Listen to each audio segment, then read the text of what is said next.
All right, hi everybody. I'm Manan Arya. I'm a professor at Stanford. I'm representing our group, which was talking about the Lunar South Pole Microgrid.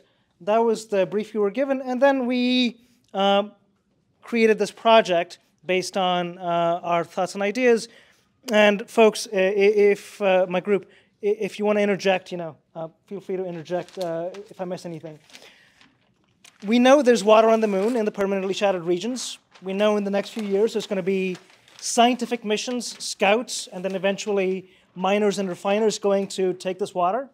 All of these systems will need power, and rather than each one of these things carrying its own power subsystem with it, why not have a centralized power generation and delivery system on the south pole of the moon to deliver each of these assets the power they need?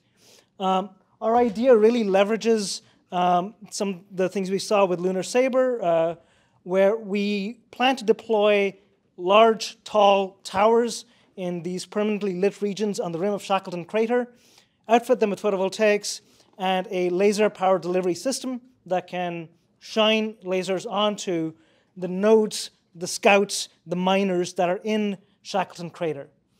One of the challenges this concept runs up against is the chicken and egg problem.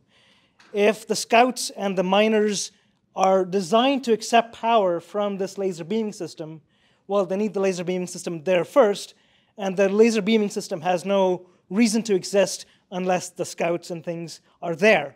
So one of the things we thought of was, if you have a giant kilowatt class laser on the south pole of the moon, that would also be tremendously useful for communications back to Earth.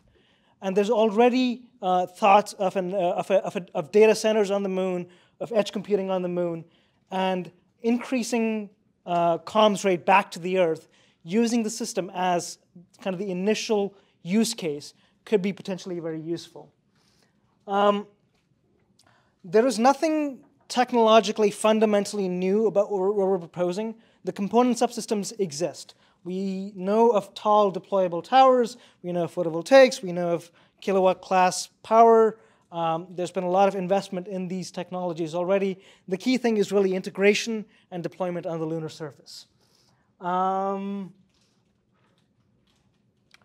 soon could we do it? Again, the technologies all exist. We think that demo systems could be put in place within 2 to 3 years, given we start now and have sufficient funding. And how much would it cost? We're making up numbers here. $200 million, $300 million, something like that. Open considerations. Big ones are thermal.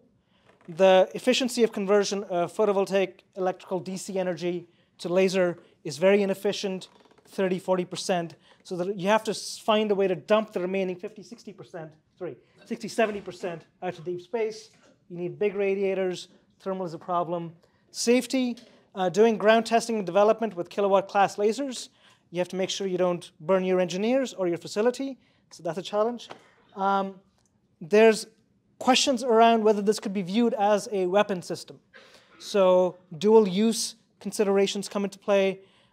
If you're delivering kilowatts of energy, the difference between something that is a power delivery system and that's a weapon is whether the receiving thing is prepared to receive the power or not. Okay. Questions?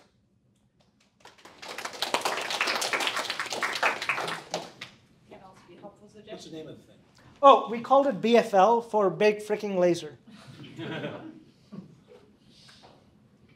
other questions? Cool. Thank you. Thank you.